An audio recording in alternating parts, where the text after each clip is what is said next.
Chers amis, bonjour. À travers cette vidéo, je voudrais apporter un éclairage sur la préoccupation d'un compatriote qui m'a posé la question de savoir quelle est la dimension politique du projet de l'économie numérique autour de la crypto-monnaie TBC9. J'ai trouvé sa préoccupation ou bien sa question très pertinente, raison pour laquelle certainement il n'est pas le seul à se poser cette question, mais vous êtes certainement nombreux aussi à vous inquiéter sur la dimension politique de l'importance et l'enjeu de cette crypto-monnaie dénommée TBC9. Déjà, il faut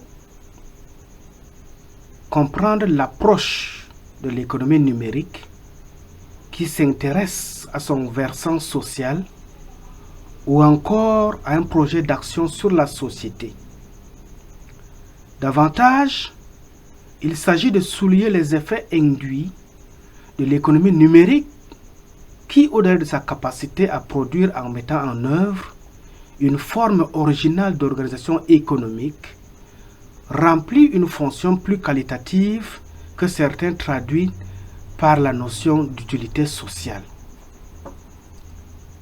La politique, comme vous avez souhaité avoir l'explication, la politique de TBC9, c'est un projet d'action sociale pour donner de la liberté financière à un individu ou bien à une communauté et permettre à ces bénéficiaires-là de pouvoir être à la hauteur de leur bourse pour s'affranchir de la misère, lutter efficacement contre la pauvreté et pour ceux qui sont entreprenants, pour ceux qui sont dotés d'un sens de créativité, de créer des emplois, créer des entreprises pour pouvoir donner du travail et surtout un travail décent à leurs compatriotes qui n'ont pas pu avoir accès à la manne de l'opportunité financière qui est TBC9. Parce que ce qui est très sûr, d'ailleurs il ne faut pas en douter, que pendant que nous sommes dans cette phase de publicité, pendant que nous sommes dans cette phase de promotion pour vous faire connaître l'importance et l'enjeu de la crypto-monnaie TBC9, beaucoup ne nous croient pas. Beaucoup de personnes croient ou bien se disent que c'est de l'arnaque.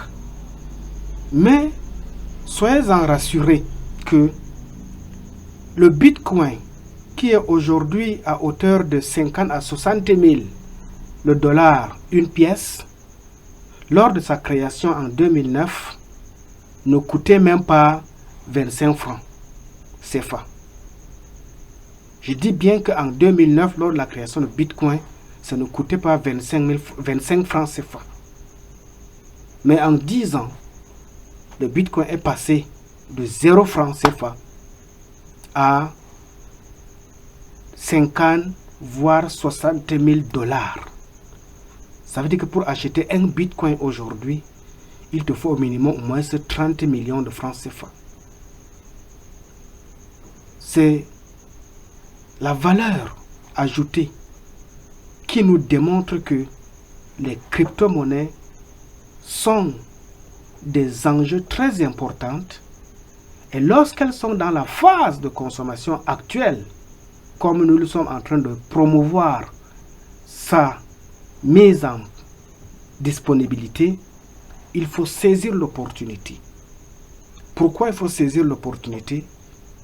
Parce que, considérant la coopération non comme un moyen, mais comme une fin, il va jusqu'à conférer un rôle de transformation sociale de réorganisation de la société fondée sur la généralisation de la coopération de consommation devant conduire à l'abolition du salariat à maigre revenu et à l'émancipation sociale sur le plan économique. Pour autant, pour ceux qui doutent encore, il faut reconnaître que depuis la fin du XXIe siècle, la place accordée à l'économie numérique au sein des grands débats théoriques, intellectuels et politiques est finalement demeurée assez marginale pour certains qui sont fatalistes et défaitistes, qui fait en sorte que peu d'espace a été laissé hors du champ d'explication parce que le libéralisme économique a tendance à être mal compris par nos peuples.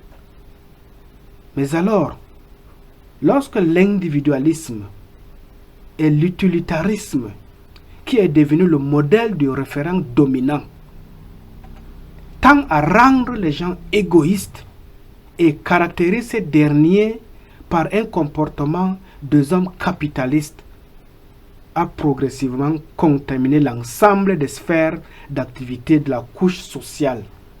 Ce qui fait en sorte que, aujourd'hui, de nos jours, les gens croient que pour être riche, il faut automatiquement faire le commerce.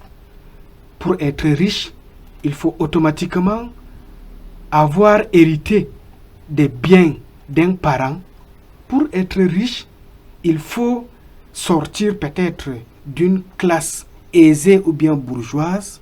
Mais, mon frère, ma soeur, en ce 21e siècle où l'outil Internet nous a permis de découvrir les secrets dont les grandes nations se sont développées, à chaque fois qu'il y a une opportunité qui nous sert de référence, comme TBC9, afin d'accéder à l'abondance financière, il ne faut pas réfléchir deux fois, mais il faut analyser conséquemment les fondamentaux de son enjeu et de voir dans quelle mesure toi aussi tu peux trouver ta place au sein de cette communauté-là pour servir de modèle ou bien de référent dans le monde futur.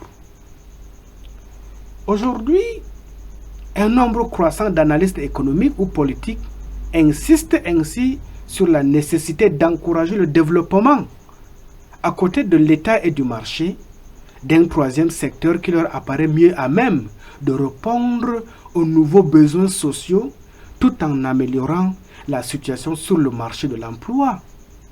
Le phénomène est vraiment récent puisqu'au début des années 80, les grands débats économiques de notre temps parlent rarement de l'économie numérique, plus moins encore des crypto-monnaies. Dès lors que les réflexions s'organisent pour savoir comment sortir de la crise économique, comment construire un nouveau modèle de développement, ce sont plutôt les thèmes de la nationalisation ou de la reprivatisation qui définissent les positions les plus fondamentales.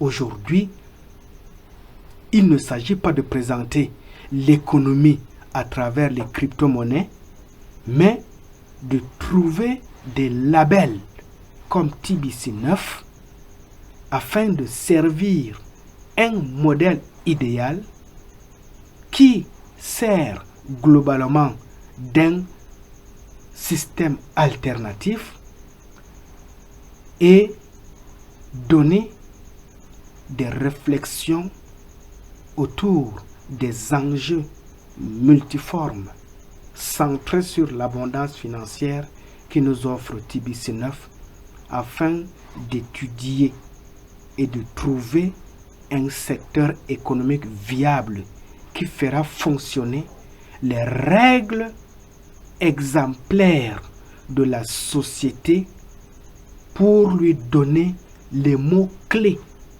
Donner à cette société-là des mots-clés pour pouvoir affronter la lutte contre la pauvreté dans le futur. pour reprendre le terme simple, il est temps, et c'est ici le lieu d'une expression, d'une démocratie économique, d'une capacité à produire un lien social apte à l'innovation, capable de contribuer au développement local. Appréhendé sous cet angle, le projet TBC 9 apparaît particulièrement adapté pour concilier certaines exigences de la politique de l'emploi et de la politique sociale qui sont apparues avec la crise économique et le bouleversement qu'ont connu la plupart des sociétés développées.